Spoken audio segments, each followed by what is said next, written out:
Alors ici nous sommes sur la cathédrale de Rouen pour la restauration de la flèche d'Alavoine, un chantier qui a une durée de 7 ans. Aujourd'hui on est en cours de montage de la première phase de chantier. On a réalisé un premier platelage à 38 mètres du sol. Platelage principal réalisé en matériel d'échafaudage, comme habit. Derrière on monte un échafaudage sur les 4 faces de la tour lanterne et jusqu'à 55 mètres.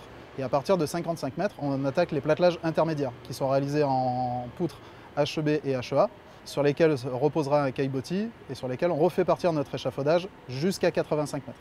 Et à 85 mètres, on reproduit de nouveau un platelage en HEB et HEA. Donc ça, c'est ce qui concerne la première phase, qui va durer donc 3 ans, jusqu'à la phase 3.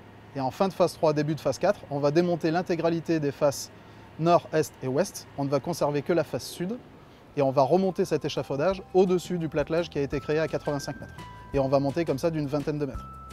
Il faut savoir que toutes ces phases, entre 20 et 30 mètres, pour arriver au sommet de la flèche, durent en général 1 an, sauf la première qui aujourd'hui, entre 0 et 85, dure 3 ans.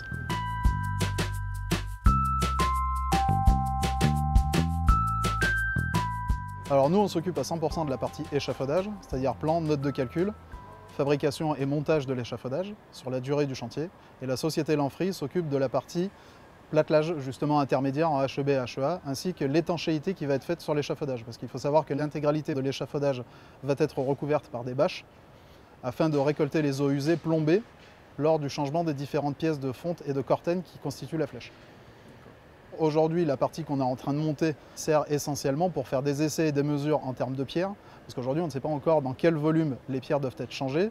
Il doit d'abord y avoir un nettoyage des pierres fait par la société Lanfry, et à partir de là, ils vont élaborer un bilan et un calpinage des pierres à modifier. En ce qui concerne la partie flèche, donc la partie fonte et cortène, après montage de l'échafaudage, il va y avoir un diagnostic de fait des pièces qui sont le plus détériorées, et après celles-ci vont être démontées et fabriquées en usine indépendamment du chantier.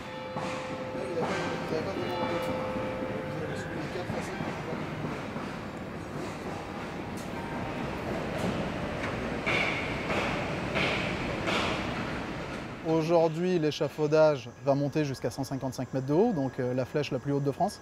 Et le volume total d'échafaudage qui va être mis en place aujourd'hui pour monter l'échafaudage de 0 à 85 mètres, c'est-à-dire fin de la phase 1, représente un peu plus de 173 tonnes de matériel. On ne compte pas aujourd'hui le volume qui va aller jusqu'à 155, puisque, comme expliqué précédemment, vu qu'on démonte les parties inférieures pour les reposer sur les parties supérieures, sur les HEB, effectivement, on considère que cette même surface d'échafaudage ou ce même tonnage d'échafaudage sera utilisé pour monter l'intégralité de la flèche.